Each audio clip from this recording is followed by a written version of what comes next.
Bonjour à tous, je suis Kevin Gall, ministère prophétique. Alors, j'aimerais clarifier les choses au niveau de l'espace et du temps, d'un point de vue prophétique, tout simplement parce qu'il y a des fables sur Internet par rapport à ce qui est dit, comme quoi par exemple Macron serait l'antéchrist, que c'est la fin du monde et que Jésus vient nous enlever avant la Troisième Guerre mondiale. Donc il faut impérativement que les chrétiens soient éclairés par rapport à ce qui s'en vient exactement. Bible à l'appui. Pour ça, je vous invite à descendre dans les vidéos et à écouter tout ce qui est dit d'un point de vue prophétique concernant l'enlèvement de l'Église après l'apparition de l'Antéchrist et après la Grande Tribulation. Je rappelle que la Grande Tribulation, c'est la grande persécution des chrétiens orchestrée par l'Antéchrist.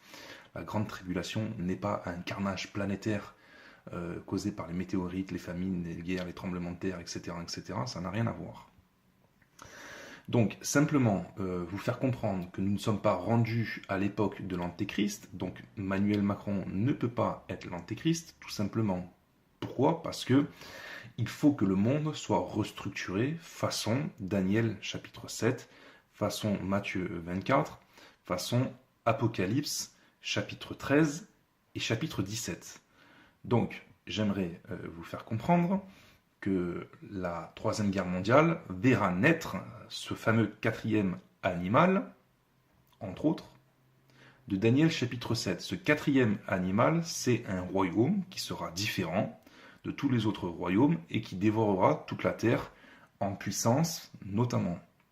Et à partir de ce royaume, il y aura 10 rois, 10 chefs qui dirigeront non seulement ce propre royaume, mais également les nations. Et de ces 10 chefs paraîtra l'Antéchrist.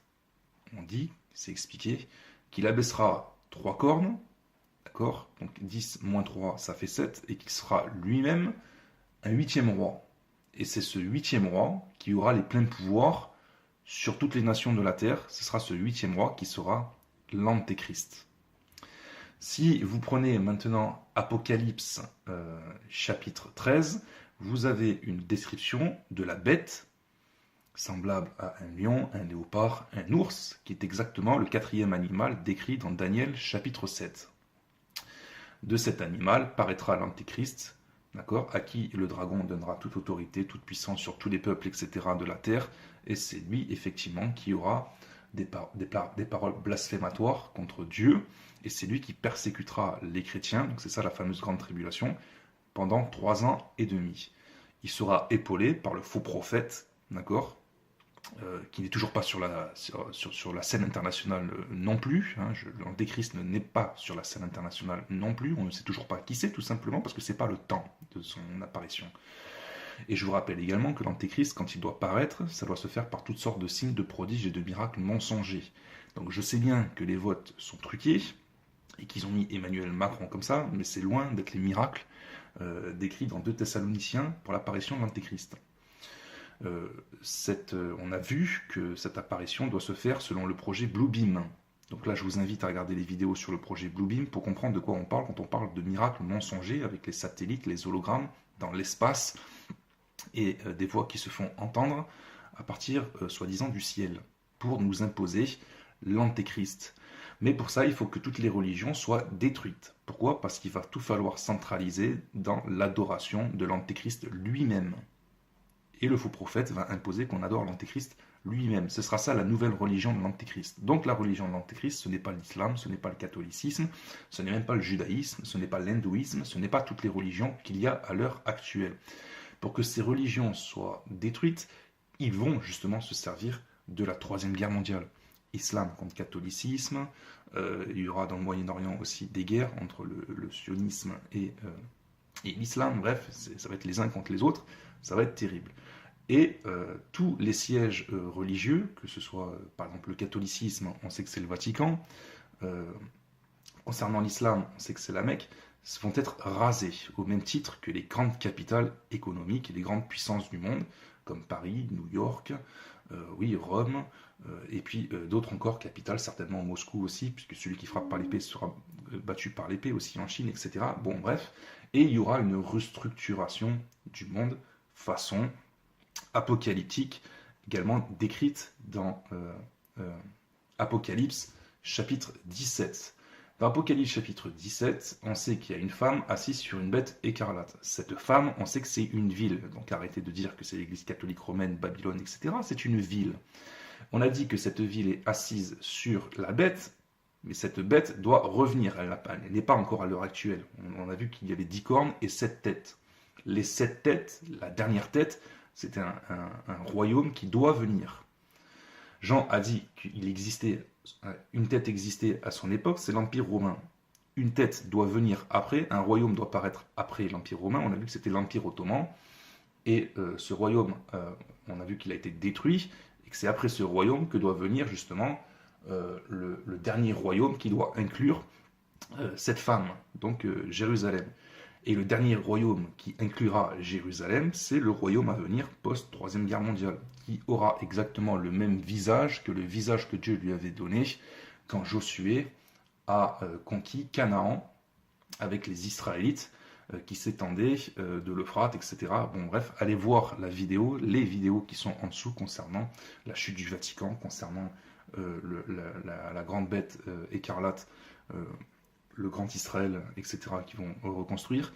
Et je vous signale aussi qu'il n'y a toujours pas le troisième temple. Pour qu'il y ait le troisième temple, il faut qu'il y ait la bête écarlate, donc le futur royaume, grand Israël. Il faut qu'il y ait l'antéchrist aussi.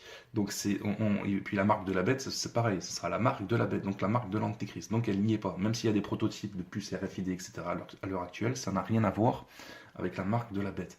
Donc beaucoup sont trop avancés dans le temps, si vous voulez, on n'est pas rendu à la fin des temps.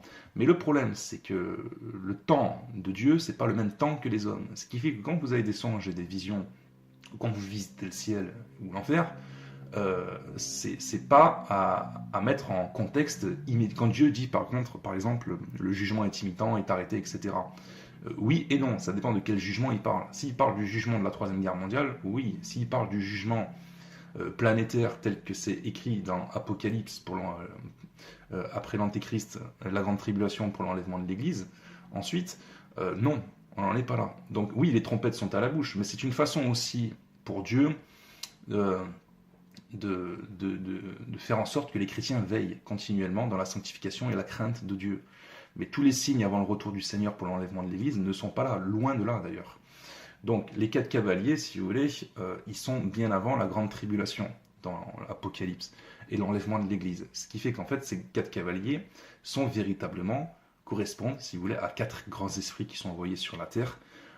La guerre, les famines, les tremblements de terre, les bêtes féroces, les maladies. Et ça c'est ça qui nous pend au nez. Dieu ne nous donne pas, ne nous révèle pas le jour exact de ces fléaux, comme il ne nous révèle pas le jour exact de l'enlèvement de l'Église. Mais ce que Dieu nous donne à chaque fois, ce sont les saisons, c'est-à-dire les périodes. Et là, nous entrons dans une période de Troisième Guerre mondiale, c'est sûr et certain. Donc la période des 4 cavaliers. Voilà. Donc je dis ça, pourquoi ? Parce que il ne faut pas croire que vous allez être enlevé. Si j'ai fait une vidéo hier en disant que certains chrétiens seront protégés surnaturellement et qui vont traverser la Troisième Guerre mondiale parce que Dieu va les préserver, Dieu va les mettre au large, Dieu va envoyer ses anges, bref, Dieu va faire des choses incroyables pour les sauver, pour les préserver, c'est pas pour que vous croyez à un enlèvement de l'Église imminent comme d'autres veulent le faire croire. Même s'ils reçoivent des songes de Dieu concernant un enlèvement de l'Église imminent, c'est impossible, parce que Dieu ne peut pas se renier lui-même, ne peut pas aller contre sa parole écrite. Donc c'est tout simplement pour nous tenir en alerte à chaque fois. Mais de toute façon, qu'on soit enlevé plus tard ou qu'on meure maintenant, il faut toujours veiller à être en règle avec Dieu, parce qu'on ne connaît pas non plus le jour de notre mort, ce qui est vrai aussi. Et donc... voilà, donc il y a beaucoup de fables concernant le fait que Macron soit l'antéchrist, etc. Et dès qu'il y a un président, on pense que c'est lui l'antéchrist et tout, mais ça prouve une fois de plus que beaucoup de chrétiens et même des ministères ne connaissent mal les Écritures par rapport au temps apocalyptique. Parce que la Jérusalem, la grande Jérusalem, la ville sainte, la fameuse ville décrite dans Apocalypse 17, Apocalypse 18, la grande prostituée, elle doit être Jérusalem. mais elle doit être parée d'or, de pierres précieuses, vêtue de pourpre et d'écarlate. Ça doit être la capitale des nations, puisqu'elle est assise sur les grandes eaux. Et que les rois de la terre se prosternent devant cette ville, vont dans cette ville, etc., etc. Si vous voulez, c'est c'est le futur Vatican. Là, le Vatican, à l'heure actuelle, c'est un leurre. Ça ressemble à la grande prostituée d'Apocalypse 17 et 18, mais c'est pas du tout la grande prostituée. On a vu que la grande prostituée, c'était Jérusalem, parce que Apocalypse 18, notamment, nous dit que c'est dans cette ville qu'on a retrouvé le sang des prophètes. Voilà, donc tout ça, je l'ai expliqué dans mes vidéos précédentes. Allez en bas, d'accord, et vous verrez, vous comprendrez les choses. Donc, il n'est pas question maintenant d'un enlèvement de l'Église, il est question d'être préservé surnaturellement pour traverser la Troisième Guerre mondiale si Dieu veut. Mais Dieu veut aussi permettre que des justes soient tués. Et là, je ferai une vidéo plus tard, concernant les exhortations, sur le fait qu'il va falloir rester digne si jamais vous êtes emmené captif et zigouillé, si ce soit par des islamistes, que ce soit ou par autre chose. Hein. Voilà, donc soyez bénis et soyez éclairés dans le contexte des temps qui sont là et qui sont à venir. Soyez bénis, au revoir.